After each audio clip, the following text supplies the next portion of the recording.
yet. Nobody even cares about you. At least do it when you're in Vegas and people care about the Raiders again. You guys haven't done anything. God only knows what they're going to do in this draft. Yeah, and what's interesting is, John Gruden traditionally doesn't like stuff like this. So you got to wonder, is AB already hearing it back from John Gruden privately? Like, dude, what are you doing? You've already got this ridiculous blonde mustache. You've got hair that looks like mop that got cut off a little bit. You're out there everywhere with your fur coats and your Rolls Royces and your helicopters and everything else we've talked about. The guy is a complete nightmare for any locker room. So I'm actually glad that he went to the Raiders, because the Raiders are a team that I just can't stand anyway. I mean, there's a lot of teams that I'm neutral on, obviously, like the Eagles and the Jets. And then pretty much everyone else I'm neutral on. I can't stand the Cowboys. And really, I can't stand the Raiders. So I'm glad he's there, and I hope that I like Derek Carr and a couple other guys, but other than that, I really hope the Raiders fail, because that would just be perfect for Antonio Brown. I really can't stand him. I can't stand guys like him.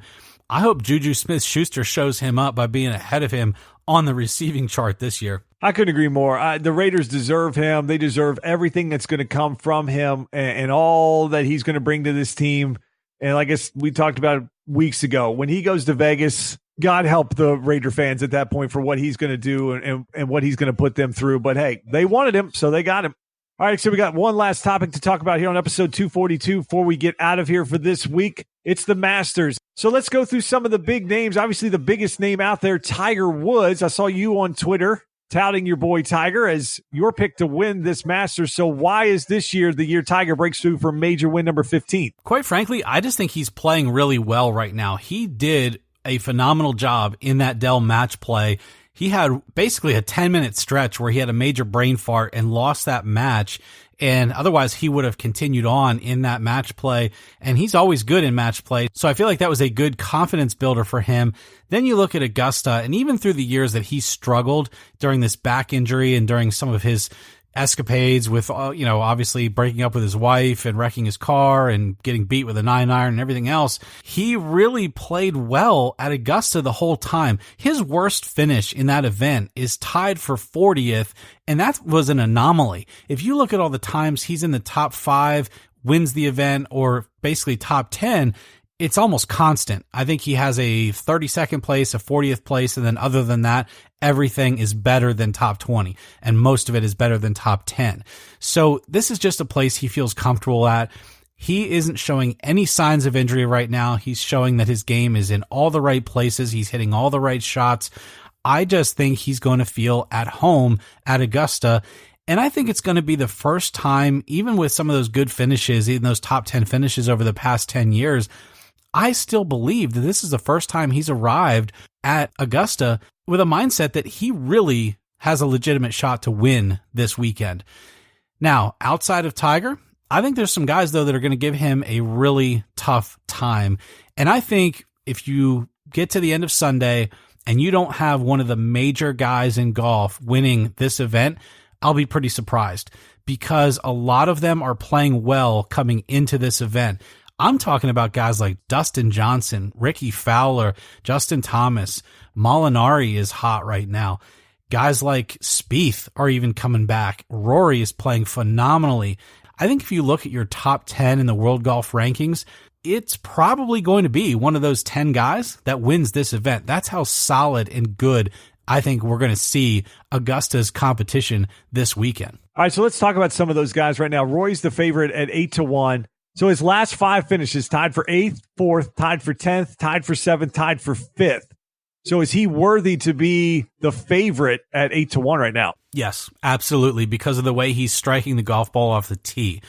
When Rory McIlroy can hit his tee ball the way he is right now, which is reminiscent of the way he was hitting it at Congressional when he won the U.S. Open there, it's like he can swing as hard as he wants, and that ball goes straight down the middle of the fairway. If you can do that at Augusta, the golf course doesn't become that difficult from tee to green. So for Rory, I think the big thing for him, if he's still striking the ball off the tee like that, is that he can't get frustrated on the greens. We've seen Rory become frustrated at Augusta. He almost won a few times in this event, but just can't seem to hold it together. And then, of course, he had that one many years ago where he really blew it. I think he shot 80 or 81 in the final round and blew the opportunity to win the Masters. I think that's all behind him now. I think Rory believes, and he's walking with confidence. Anytime I've watched him play lately, he is walking with tremendous confidence. He looks like a guy that believes he can win this Masters. And I think if he hits the ball off the tee like he has been, this is your favorite to win this year's Masters outside of, in my mind, Tiger Woods. All right, Eric, next on the betting list at 10-1, we've got Dustin Johnson. So Dustin Johnson, last 5, he's tied 68th, tied for 6th, tied for 4th. He did not appear because he fell down some stairs. Then he was tied for 10th. So is this more of the public betting on a name that they know, or is Dustin Johnson really worthy of being kind of the guy in second place here when it comes to favorites for the Masters?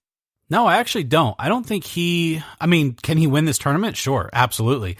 But I don't think he's the second favorite. I think there's too many guys that I would call out by name ahead of him right now. Dustin Johnson's just not a good enough putter to win at Augusta. And I don't think he's a bad putter, but you look at some of the U.S. Opens and some of the PGAs that he could have won prior to when he did. It was putting that cost him some of those events. He just doesn't putt the ball into the cup well enough in major championships to rack up all of these majors. Even in the Open, over the British Open, he had chances to win.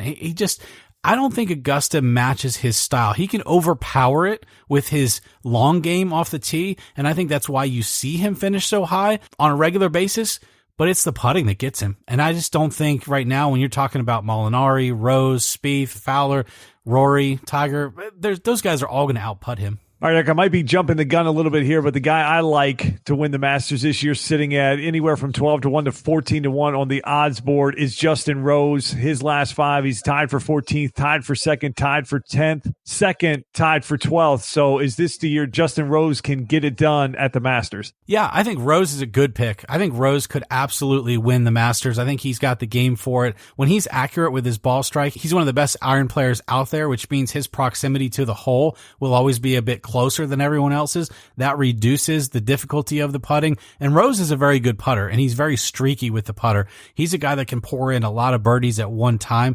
So basically, you'll know within the first, I would say, 18 to 27 holes in the week if Rose is going to be a contender. If he's right there near the top 10 in the leaderboard, top 5 of the leaderboard come the end of Friday night, watch out for him on the weekend. All right, Eric, so let's go a little further down the board. Some of these guys are going to be 20-1 or higher on the odds board. So we've got Koepka, Molinari, Rahm, Justin Thomas, Fleetwood, DeChambeau, Paul Casey. All those guys 30-1 or better. Now we got Koepka, who obviously has 3 majors, but for some reason he's lost a bunch of weight and I guess can't hit the ball as far now. So any of these names jump out to you? I don't know. I mean, I think some of that's just Brandel Chambly like trying to make a story too. I think Koepka is always a danger to the field in these big events because for whatever reason with his personality, these are the only events that seem to matter to him. He's won 3 majors, and that's crazy because it seems like no one knows it. But out of that list that you read, I think Paul Casey is a sneaky pick. I think he can always put it together. You just never know when. And when he does, he's hard to beat. And then Molinari, I don't know that there's a guy on earth right now that's hotter than he is with his putter. And so when you're talking about Augusta, that's what it's going to take. Molinari could be a story come this Masters. And of course, he's been close before. So I would watch out for Molinari as well. I think he's got all of the tools to do it. I think he's very accurate off the tee. He's definitely not a long hitter for the most part, but extremely accurate. He has a game very similar to Justin Rose, where it's just when they get in the zone, they're just really hard to beat because they don't ever give you an inch. You can never take a mile with those guys because they get in that zone and they just don't make a lot of mistakes. All right, so before we get to picks to win, I think I already cheated on mine, but before we get to you, because you're the golf guy here, anybody deep in this field that you like that could jump up? So last year's winner, Patrick Reed, he's currently sitting at 60-1. You've got Kisner on there, 65-1 after his recent win. Charlie Hoffman always seems to be on the leaderboard at the Masters. He's at 75-1. Anybody catching your eye that's deep and sort of off the radar in this field? Well, I haven't looked at the odds, believe it or not. But out of the guys that you just mentioned, you're not a degenerate gambler like some of us. Out of the guys that you just mentioned, the guy that you just mentioned had the worst odds, Charlie Hoffman, I think actually has the best odds of beating the other 2 names you just said. I don't think Patrick Reed repeats. Well, I don't know what the odds would be on these guys, but I think you could look at a guy like Jimmy Walker, PGA champion, a guy like Webb Simpson, Thompson, a U.S. Open champion, or even guys that would be looking for their first major, like a Kevin Na or a Billy Horschel. I feel like they have the games to win at Augusta. It's just not where they're going to be annual contenders, but they're guys that I could see being that Mike Weir role where they get that one major win under their belt, and that's kind of the big moment of their career. Another guy that you could see kind of sneaking in there, you mentioned Patrick Reed. Well, I'll go with another Patrick, and it's Patrick Cantlay. I think that guy just has the game. He has the cool to do some damage here, but he has to really put 4 good rounds together because he's not going to overpower the golf course like some of these other guys. And then I keep wondering, when will Matt Kuchar finally be a Masters champion and sort of win this thing all the time? Because it's like when he was an amateur coming out of Georgia Tech, he really loved this event. He played well in it as an amateur. And he was a type of guy that you thought, oh, maybe he'd be a Freddie Couples type where he'd be constantly on the leaderboard. And it just didn't turn out that way. So I keep wondering when Kuchar will make a name for himself in this event. But yeah, I think if you want to dig deep, boy, a guy like Kevin Na, I don't know why I think that, but I think that he could be one of those guys that just surprises everybody and gets that one major of his career at a place like Augusta. Well, Kevin Na is currently 250 to 1. So if you hit that one, I'm going to be really pissed off that I didn't get a chance to bet on that since we're recording this late on Wednesday night on the eve of the Masters here. I gave you my pick. I like Justin Rose. So ultimately, who you got to win the 2019 Masters? I'm not going to get a lot of chances remaining to do this, and so I got to take advantage of it. I think I know where we're going here. That's it. I'm putting all my chips on Tiger Woods. I think he does pull it out, and I think he does win this Masters. Oh, I thought you were going to say Larry Mize. No, that's a definite $5 bet right there, because I think Larry Mize, if you put a $5 bet on him, I think you become a millionaire. Pretty much. Well, that's going to do it for this episode of Talk Back. I'm glad we got a chance to get in the studio late Wednesday night. I've been traveling for work. It's been a little bit crazy, and I know things are crazy around your place as well. I know your brother had a chance to go down and actually watch the practice rounds at Augusta, so I hope he had a good time, and I hope he brought you back some souvenirs or at least some good swag from Augusta. I actually went to Augusta one time for work, to work at the Augusta Hospital, and I tried to get in through the front gates of Augusta National. How'd that go for you? That is not a good idea. I can tell you right now, there was guards that stopped you right away. I could physically see out my windshield down Magnolia Lane through the canopy of trees, and I could kind of see the front entrance of the building. And I asked the officers, well, do you mind if I just take a picture? And they're like, no, absolutely not. You need to turn this car around right now and head out the other way that you just came. And I'm like, I mean, seriously, I can't I'm traveling. I'm in from Pennsylvania. Like, turn around, please. And so they don't mess around down there. It's a little bit crazy. So hopefully Josh enjoyed himself. I really want to go down and eventually get through the gates and watch these guys play the course. I know it's probably an unbelievable experience, but that's as close as I'll ever come to Augusta National, at least from what I can tell at this point. Fun episode. We're going to keep our eyes on LeBron James and the Lake Show. We're going to keep our eyes on what comes out of Antonio Brown's mouth over the next couple of days, although I think we both agree that neither one of us really care. Congratulations to the Virginia Cavaliers for winning March Madness. And we will be back next week to talk about the NBA playoff setup. We're going to see where our Sixers rank. We know they're third in the East. Who do they play? How do they match up? And how far do we think they're going to go? We'll have all of that and more on future episodes of Talk Back. We do appreciate you listening. Have a great weekend.